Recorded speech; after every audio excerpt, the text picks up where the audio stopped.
السلام عليكم. اليوم غادي نحاولوا نفهموا كثر كيفاش الشركات يقدروا يستعملوا الإعلانات ديال ميتا. يعني هادوك اللي كنشوفوا في فيسبوك، انستغرام، ماسنجر وحتى واتساب مؤخرا. غادي نعتمدوا على المعلومات اللي ميتا كتعطيها للشركات باش نعرفوا الأساسيات.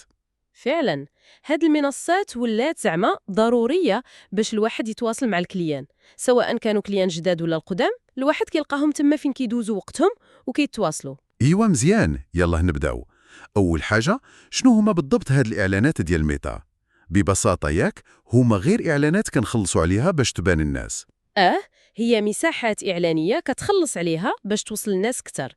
الملايير كيستعملوا هاد التطبيقات كل نهار، ولكن القوة ديالها ماشي غير في العدد.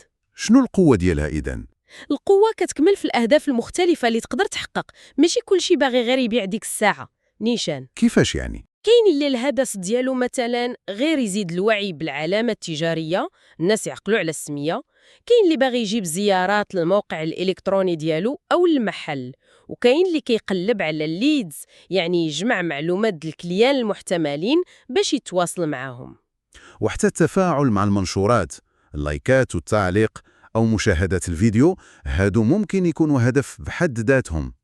فهمت. يعني ماشي غير بيع وشراء وصافي. وهذا الشيء كيجيكنا لواحد النقطة اللي مهمة بزاف وكتهضر عليها ميتا بزاف: الاستهداف. يعني تقدر تختار شكون يشوف الإعلان ديالك بدقة، ياك؟ العمر، الجنس، فين ساكن، الاهتمامات. كيفاش كيعرفوا هذا الشيء؟ سؤال مهم. صراحة، ميتا كتجمع بزاف ديال المعلومات من خلال النشاط ديال المستخدمين.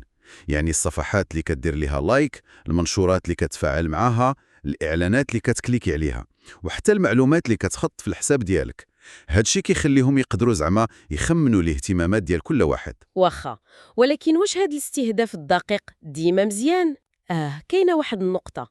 واخا ممكن تستهدف بشكل دقيق بزاف، متى كتقول من الأحسن تبدا بجمهور معقول شوية.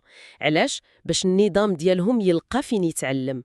إلا عطيتيه جمهور ضيق بزاف، ما كيلقاش مساحة يقلب فيها على الناس اللي بصح كيتجاوبوا. كاين حتى ديك الأداة ديال Advantage Plus اللي كتعاون في هذه القضية، كتخلي النظام هو يوسع شوية ويقلب على ناس قراب لدوك اللي بغيتي. مزيان هاد التوازن. ندوزو للجانب المادي دابا. الميزانية، البودجي. كيقولوا كاينه مرونة، تبدا وتحبس وقت ما بغيتي. كاينة مرونة. تقدر تحدد شحال تخسر في اليوم ولا الحملة كاملة.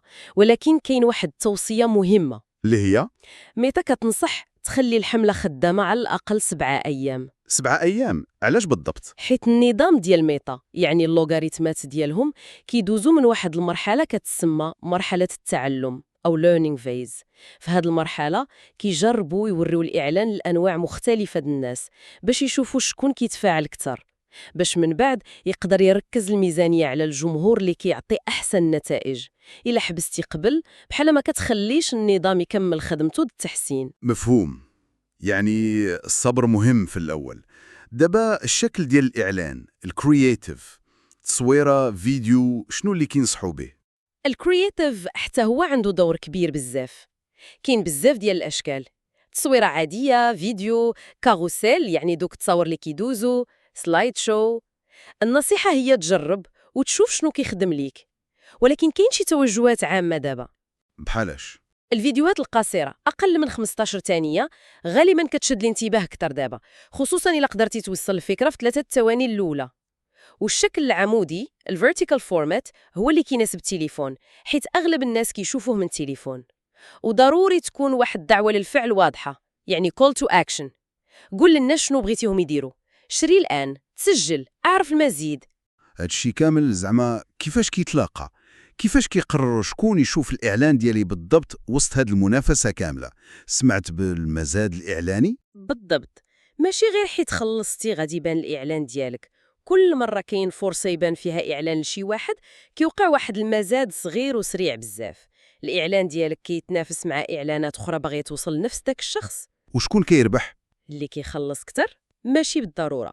ميتا كتشوف 3 د الحوايج أساسية: أولاً السومة اللي انتحط بد، ثانياً تقديرات ديال معدلات التفاعل، يعني واش كيظنوا الناس غادي يتفاعلوا مع الإعلان ديالك، وثالثاً جودة الإعلان، وصلتوا بداك الشخص.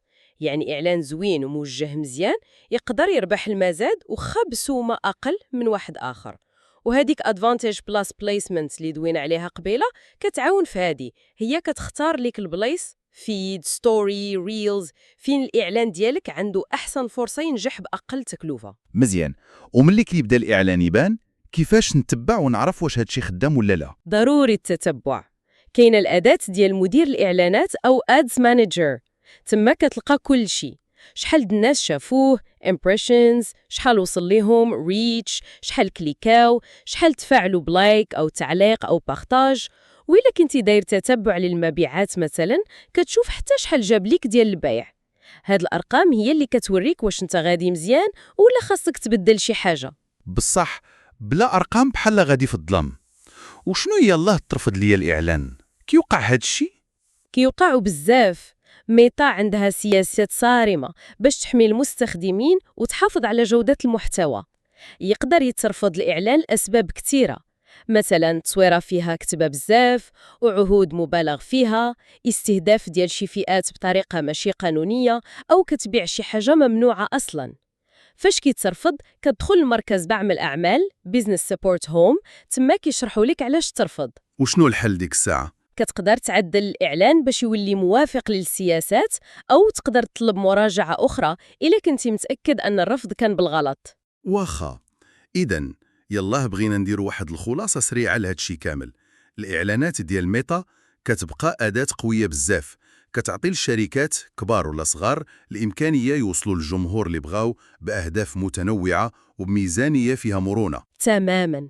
المفتاح هو ماشي غير تحط الفلوس وصافي، خاص استهداف ذكي، وخاص كرياتيف جذاب ومناسب، وضروري المتابعة والتحليل ديال النتائج باش تبقى ديما كتحسن. هذه هي. ولكن كاين شي سؤال آخر كيبقى مطروح. نقطة أخيرة ربما نخليو المستمعين يفكروا فيها. كنشوفوا بزاف التركيز على الأرقام اللي باينة دغيا، الكليكات، التفاعل، حتى المبيعات المباشرة. ولكن كيفاش ممكن الشركات تقيس بالصح تأثير اللي أعمق، تأثير على المدى الطويل؟ مثلا بناء الوعي بالعلامة التجارية، ولا بناء الثقة مع الزبناء. واش هاد الأمور ممكن تتقاس بنفس السهولة؟ شنو هو النجاح الحقيقي اللي كنقلبوا عليه في هذا العالم الرقمي من غير الأرقام اللحظية؟ يمكن هذه نقطة مهمة للتفكير.